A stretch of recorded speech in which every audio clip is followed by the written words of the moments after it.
para você receber ainda mais do seu amor, da sua graça, da sua glória, porque você foi escolhido pelo Senhor para manifestar a sua glória nesta terra. E por isso o Senhor te trouxe aqui, porque Ele quer te encher.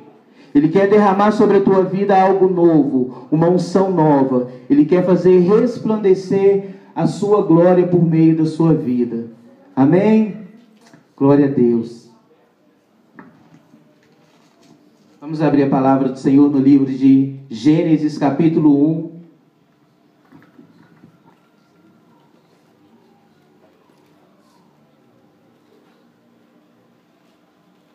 Gênesis, capítulo 1, versículo 26. Eu louvo a Deus por essa palavra, porque antes de estar aqui trazendo para você essa palavra, o Senhor, Ele falou poderosamente comigo. E o meu desejo é que o Espírito Santo de Deus possa ministrar aos seus corações essa verdade. Amém? Amém, Jesus. Gênesis capítulo 1, versículo 26 ao 28. Assim diz a palavra do Senhor. Então disse Deus: façamos o homem à nossa imagem, conforme a nossa semelhança. Domine ele sobre os peixes do mar, sobre as aves do céu, sobre os grandes animais de toda a terra, e sobre todos os pequenos animais que se movem rente ao chão. Criou Deus o homem à sua imagem, de Deus o criou, homem e mulher os criou. Deus os abençoou e lhes disse: sejam férteis e multipliquem-se, encham e subjuguem a terra, dominem sobre os peixes do mar, sobre as aves do céu, sobre todos os animais que se movem pela terra. Amém? Podeis se assentar em nome de Jesus. Aleluia. Glória a Deus. O texto que nós acabamos de ler diz que o Senhor, Ele nos criou a sua imagem e a sua semelhança. E o que é semelhança? Semelhança é que possui algo em comum. E imagem nada mais é do que uma representação, uma reprodução ou uma imitação. Então nós podemos trazer para nós essa palavra, que o Senhor, Ele nos criou a sua reprodução. Ele se reproduziu através de nós. Nós somos imitação de Deus. E quem é Deus? Nós precisamos, primeiramente, para sabermos quem nós somos, saber quem é Deus. E muitas pessoas não conhecem Deus. E eu quero dizer para você que Deus, Ele é um ser supremo, Ele é o Criador, Ele é autoexistente. Ele já existia antes de todas as coisas. Ele é perfeito em poder, bondade e sabedoria. Ele é o Deus Todo-Poderoso. Ele é onipresente. Ele tem o poder de estar em todos os lugares. E Ele está aqui, está aí dentro da tua casa, aonde você está nesse momento. O Senhor está aí do seu lado, porque Ele é onipresente. Ele é onisciente, porque Ele tem toda a sabedoria. Toda a sabedoria está no Senhor. E Ele é onipotente. Ele tem todo o poder.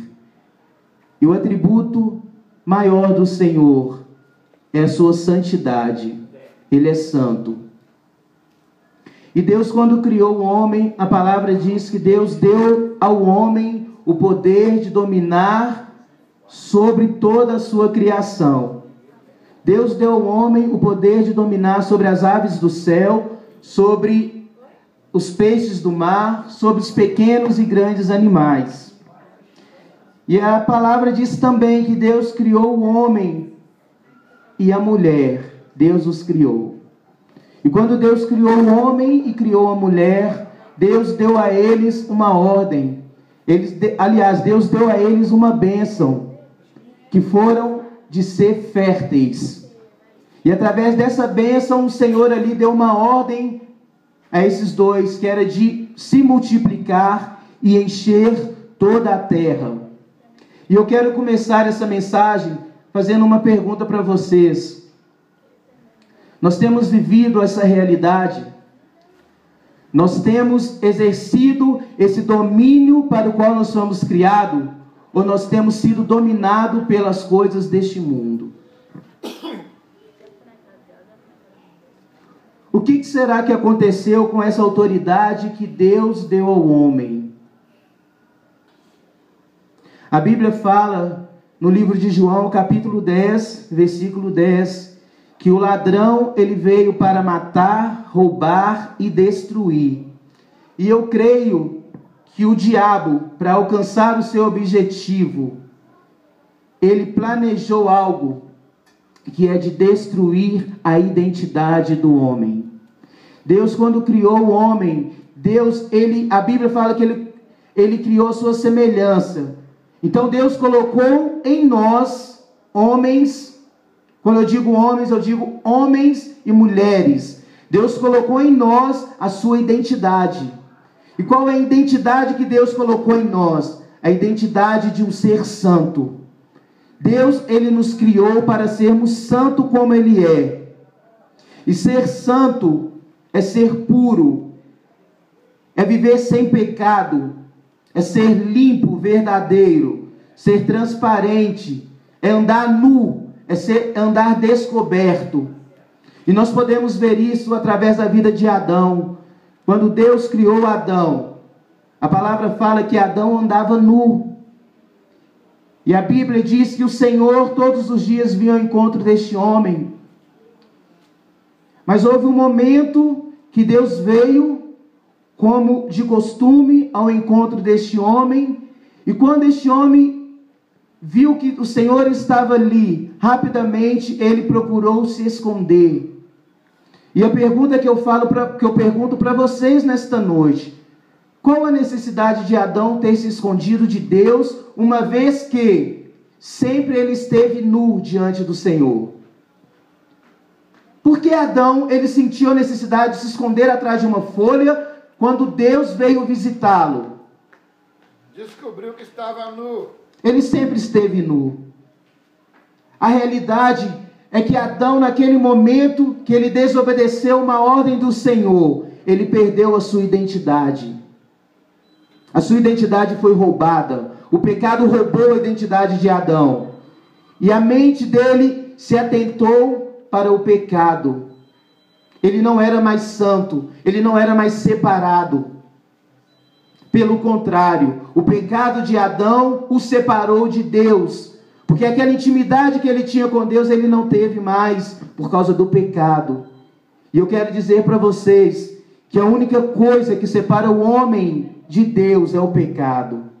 Mas se você se arrepender, se você se arrepender dos seus pecados, o Senhor, ele vai te perdoar. E você pode, por meio de Cristo Jesus, ter esse relacionamento restaurado.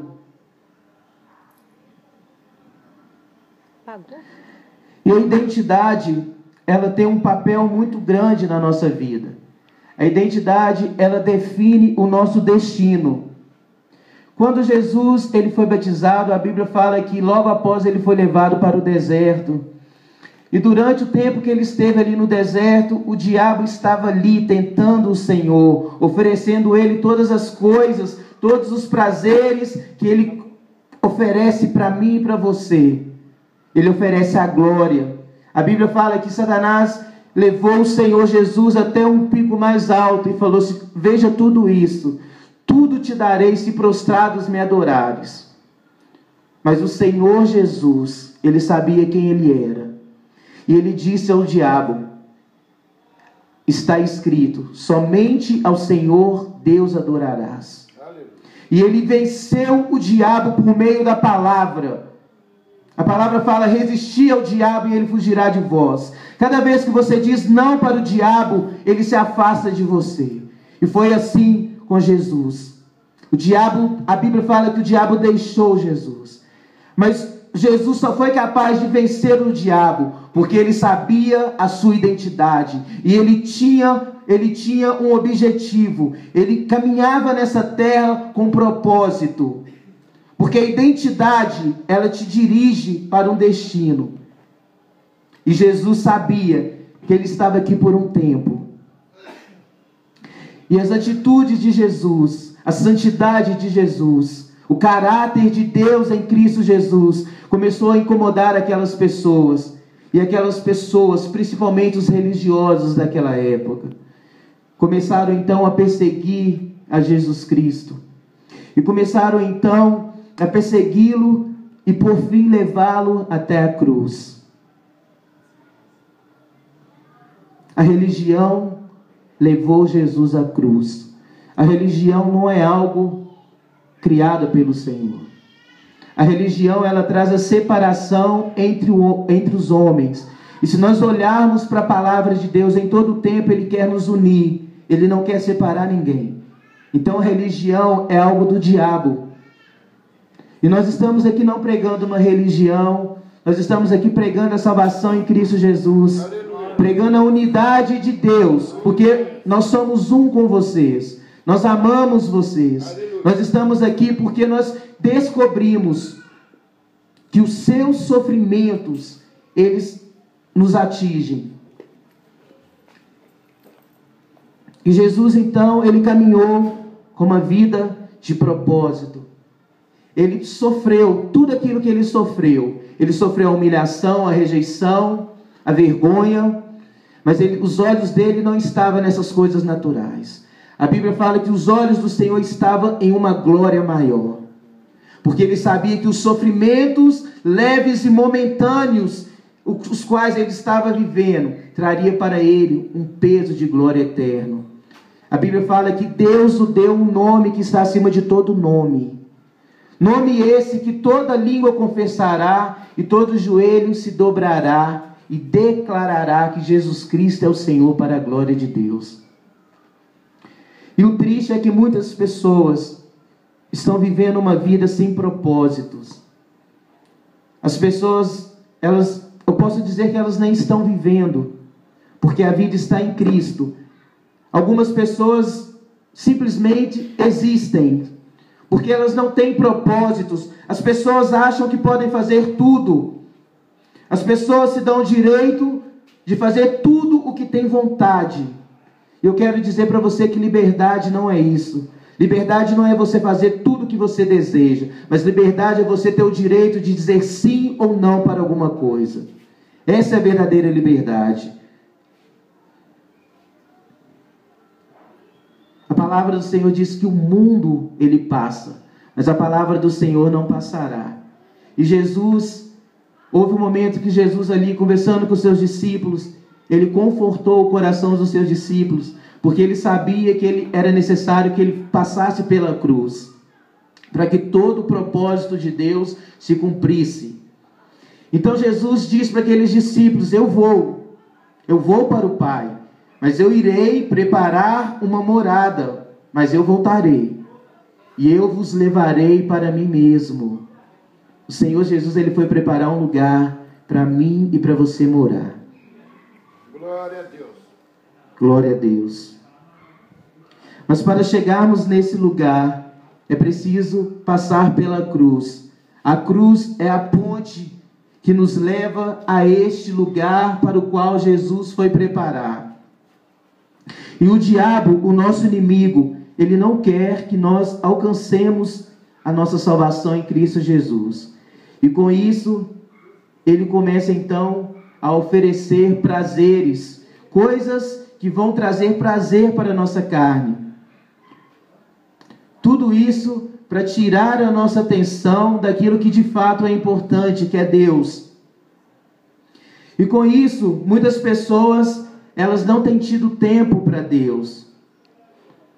Olha para você ver, nós estamos aqui há tanto tempo ministrando, nós estamos aqui debaixo de uma ordem do Senhor.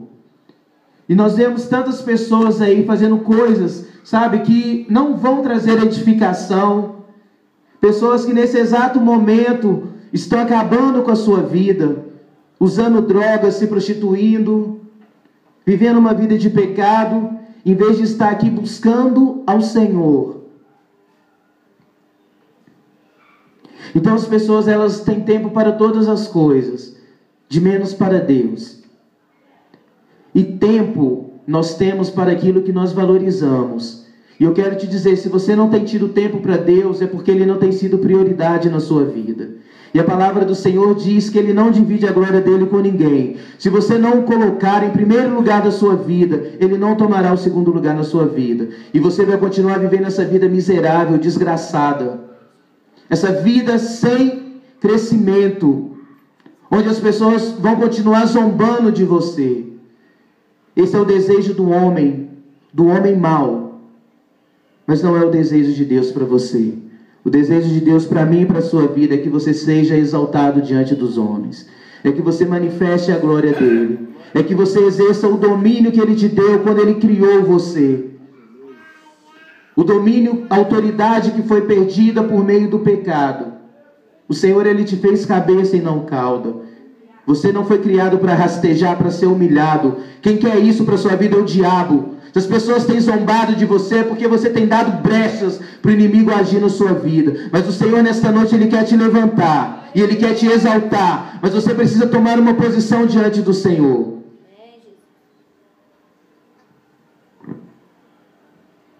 Eu quero dizer para vocês, a palavra do Senhor no livro de Mateus diz que, no livro de João, que nós devemos buscar em primeiro lugar o reino de Deus, para que as outras coisas sejam acrescentadas. Eu quero dizer para vocês que esse é o motivo principal de nós estarmos vivendo uma vida tão desgraçada. De nós vermos o país, a nação, o mundo viver uma vida tão miserável. Porque as pessoas mudaram a verdade de Deus. Deus disse, buscai em primeiro lugar o reino de Deus e as outras coisas. Mas as pessoas têm buscado em primeiro lugar as coisas do mundo e têm se esquecido de Deus. E por isso nós vivemos essa vida cheio, esse país, esse mundo cheio de pecado, onde as pessoas matam umas às outras, onde as pessoas não têm mais amor, não têm respeito pelas pessoas, onde as pessoas se acham no direito de fazer tudo o que tem vontade. Isso não é vontade de Deus para a sua vida. A vontade de Deus para a sua vida é que você caminhe em santidade nessa terra, para que as pessoas possam conhecer esse Deus Criador. Por meio das suas obras, o Senhor, Ele será conhecido. Porque o homem trocou, inverteu essa ordem de Deus. Tem o colocado em segundo lugar e não em primeiro. Eu quero levar vocês a meditarem no livro de Romanos. A palavra em Romanos, no capítulo 1, diz que os homens amaram mais a criação do que o Criador. O homem, mesmo tendo conhecido a Deus, não o glorificou. E a palavra do Senhor diz que esses se tornaram indesculpáveis e trouxeram sobre si mesmos a ira de Deus. Olha para você ver o fato de você não glorificar ao Senhor, o tanto de maldição que você traz sobre a sua vida. Quando você não glorifica o Senhor, você se torna indesculpável. Você traz sobre si a ira de Deus. Porque glorificar ao Senhor, esse foi o motivo para o qual eu e você fomos criados. Para glorificar ao Senhor. Glorificar ao Senhor. A palavra fala que Deus, Ele se revela por meio da criação. É indesculpável, porque Deus, Ele se manifesta por meio daquilo que Ele criou. Glorificar ao Senhor é quando você acordar e olhar para aquele sol e falar: Deus, Tu és maravilhoso. É quando você passa por um jardim verde e ver as flores do campo e fala: Senhor, que flor bonita. Isso é glorificar ao Senhor, porque foi Ele quem criou. A glória dEle está sendo manifesta ali. E quando eu estudava essa palavra, o Senhor me fez recordar o momento em que eu estive ali em Niterói, no Rio de Janeiro. Estava eu ali naquela praia, caminhando ali durante o fim da tarde. E eu parei e comecei a contemplar o mar e o céu. E eu vi aquela cena, eu vi o mar lá no final, eu vi o céu se encontrando com o mar, e em meu coração comecei a glorificar ao Senhor. Isso é glorificar a Deus. É você ver todas as coisas que Ele criou e ver que Ele é bom. A Bíblia fala que pelo homem não ter glorificado a Deus, os seus pensamentos se tornaram fúteis e os seus corações se obscureceram. Os homens, eles se diziam sábios, mas na verdade eles se tornaram loucos, porque eles trocaram a glória do Deus mortal por imagens feitas segundo a semelhança de homens. E quando eu bato aqui na tecla da idolatria, muitas vezes a primeira coisa que vem à nossa mente são imagens esculpidas por mãos de homens. Não é verdade? São pessoas que se prostram diante de imagem. A Bíblia fala que tem boca, mas não fala. Tem olhos, mas não vê. Tem pés e não andam. Tem mãos e não podem fazer nada. Aquela imagem não pode fazer bem e nem mal, porque é um pedaço de madeira. E quando eu olho